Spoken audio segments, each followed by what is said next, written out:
for that matter, should anybody go all in on Russell Westbrook? Where does he fit in the NBA? I've got two teams, two names for you coming up here on the Stephen A. Smith Show on ESPN Radio and the ESPN app, SiriusXM Channel 80, and on ESPN News. Will Kane filling in for Stephen A. You can normally catch me 3 to 6 Eastern on all those same television and radio stations. Tim Legler's going to jump on the show a little bit later here to talk about Russell Westbrook, where he fits, how good is he, and give me his take on who's poised to win the Battle of L.A. Kawhi or LeBron, the Clippers or the Lakers, the King or the Ronin. ESPN Radio is presented by Progressive Insurance. Pick from a range of coverage options with the Name Your Price tool to find a price that works for you. I'm going to get to Russ in just 1 second, but I promised this sliding door scenario for the Lakers. Caller called up just a moment ago and said, hey, man, they shouldn't have gone in on Anthony Davis. The Lakers shouldn't have traded for Anthony Davis, which sounds like another take that you got started early in the day. It's 2 p.m. on the East Coast, and you're already into the liquor. Lock's broken on the cabinet, and you've been dipping in already. But it is a little interesting. In that sliding doors kind of way, that 2020 hindsight kind of way. Like, what if the Lakers hadn't been able to pull off the LeBron James trade? What would that look like? Well, obviously, Lonzo Ball would still be there, Brandon Ingram, that bounty of picks, that draft haul that was sent to the New Orleans Pelicans would all still be in L.A. You know what else would be in L.A.? No super team.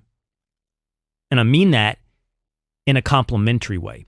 There's a lot of things that kept Kawhi Leonard from joining the Los Angeles Lakers. In fact, Bill Plaschke of the LA Times was on my show, the Will Kane Show, yesterday, and he said it's a direct indictment, not just of Magic, but of the organization, that Kawhi picked the Clippers over the Lakers.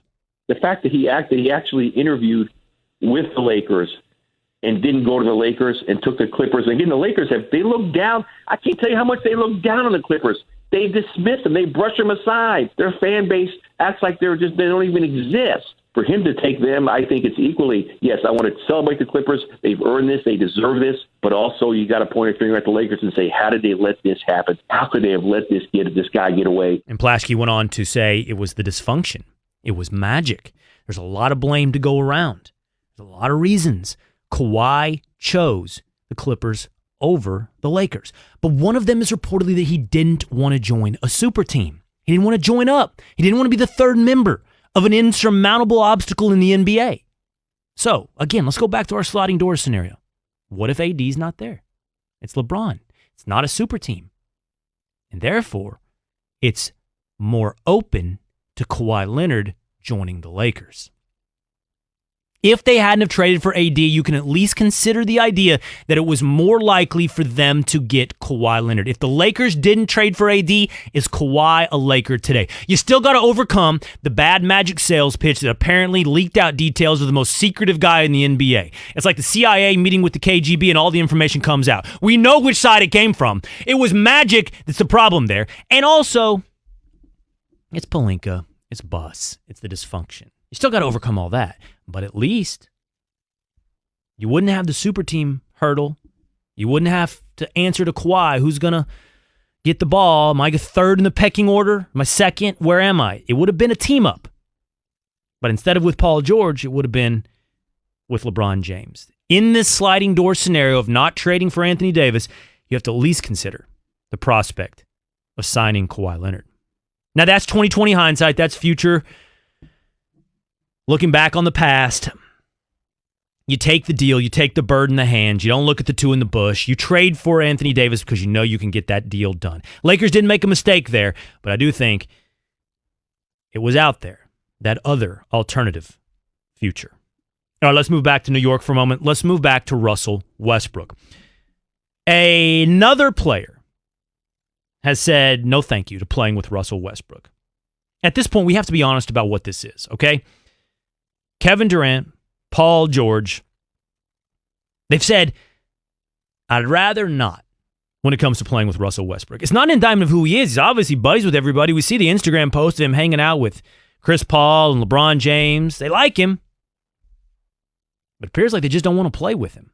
And the guys that have gone on to play without Russell Westbrook have absolutely flourished. Harden, Oladipo, We've seen KD win titles, NBA Finals MVPs. We can make an argument about Serge Ibaka. It's been good for guys that are no longer with Russ. Tim Legler was on the Will Cain show some months ago, and I'm going to re-ask him this again. I said, can you win it all with Russ as your best player? He said, no. Okay, then can you take a back seat? Doubtful. So can you win with Russ on your roster? Doesn't add up. So who goes in on Russell Westbrook? Where does he fit? He's 1 year in to a 5-year, $200 million contract. We're talking about $40 million a year, but it has escalators. So by the final year, it's $47 million that Russell Westbrook is going to make. $47 million to Russell Westbrook. Triple-double machine. Doesn't get out of the first round. So who gambles? Who rolls the dice? Who's stuck? See, that's the thing. If you're going in on Russell Westbrook, I think there's a couple of boxes you need to check. Okay?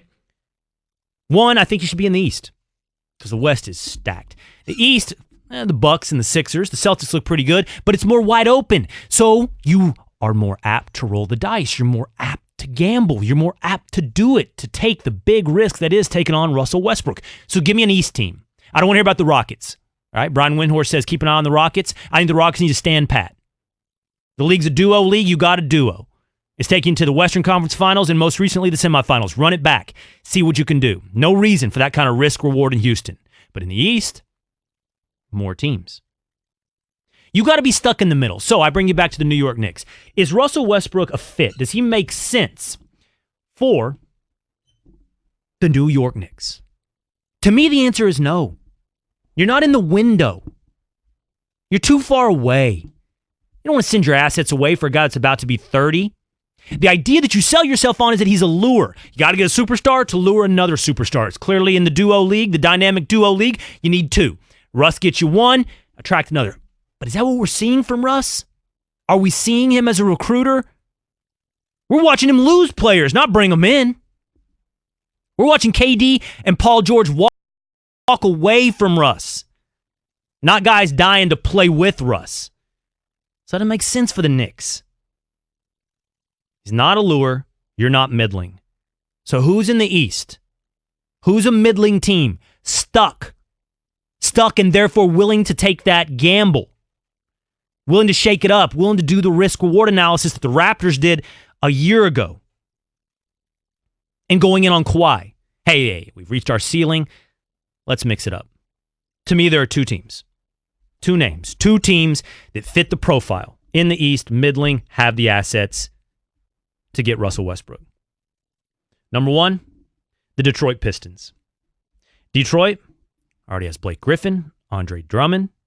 They are a middling 7-8 seed in the playoffs. They're veteran. They're not too young. Their window, for whatever it is, no matter how high the ceiling is or not high, it's now. So on ESPN.com, Bobby Mark says send Reggie Jackson, some filler, and then some firsts. 2 first-round draft picks and a swap. Detroit Pistons right there. That's interesting for Russell Westbrook. I'll give you another name. I got another one that I find interesting. The Chicago Bulls. Chicago Bulls have Lauri Markkanen, Wendell Carter Jr., Chandler Hutchison, Thaddeus Young. Shooters. Some shooters around Russ. That's what you need. You send away Zach LaVine. Draft picks, which, by the way, the Thunder are just stacking up. The storeroom in Oklahoma City is chock full of first-round picks. And I'm going to tell you a little bit later what they can do with that because there's something brewing in New Orleans and Oklahoma City that really tells us how you can compete in the NBA. It might tell us who's in the Giannis sweepstakes. But the Bulls, they also check the boxes. They have the assets to make the deal. They're middling in the East. And they're in that conference where you can actually do some damage. That's the teams that make sense for me, for Russell Westbrook. Ahmed in New Jersey. What's up, man? You're on the Stephen A. Smith Show with Will Cain. Hey, how you doing, Will? I'm good. Good. I think you're forgetting the team where Russell Westbrook can come. I think you're forgetting about Miami. It's nothing but dogs down in Miami. I think Russell's a great fit. He's a dog himself. I just think that would be a perfect team for where he can go. He can still make his money. And I think they can definitely bring in a championship. Here's the thing, Ahmed. What did I tell you? I said 3 boxes to check, right? 3 boxes to make the Russell Westbrook fit work. Are you in the East? Pistons check. Bulls check. Heat check, right? So yeah, you got that box check. Are you kind of stuck in the middle, incapable of reaching the Bucks and Celtics and Sixers level? Do you have some talent, but just kind of reached its ceiling? Pistons have with Blake Griffin, Andre Drummond, something there, but not enough. Bulls, young, so maybe the ceiling has a little more promise there. And the Heat, like you said, Ahmed, I think the Heat checked that box as well, middling. Now the final box. Do the Heat have the assets to pull off the deal? This is where I disagree. This is where I think the answer is no and why they fall short of the Pistons and the Bulls. Man, you're going to be trying to send out cap space like Goran Dragic and I don't know what else to people. And I just don't think that's going to win in this league. You've already sent a ton of picks to Philly, or some picks. You're running out of draft picks to send out there. I don't think that he can win the deal. I don't think they have the assets. That's the truth, man. That's why I didn't include Miami, Ahmed, in that analysis. Thanks for the call, man. So Tim Legler is about to walk in studio. I'm going to run this all by him. Who's a fit for Russell Westbrook? But first, do you want to appear in a This Is SportsCenter commercial or pitch Mark Cuban over lunch? You want to be Dana White's personal VIP guest at a UFC title bout? How about being a producer?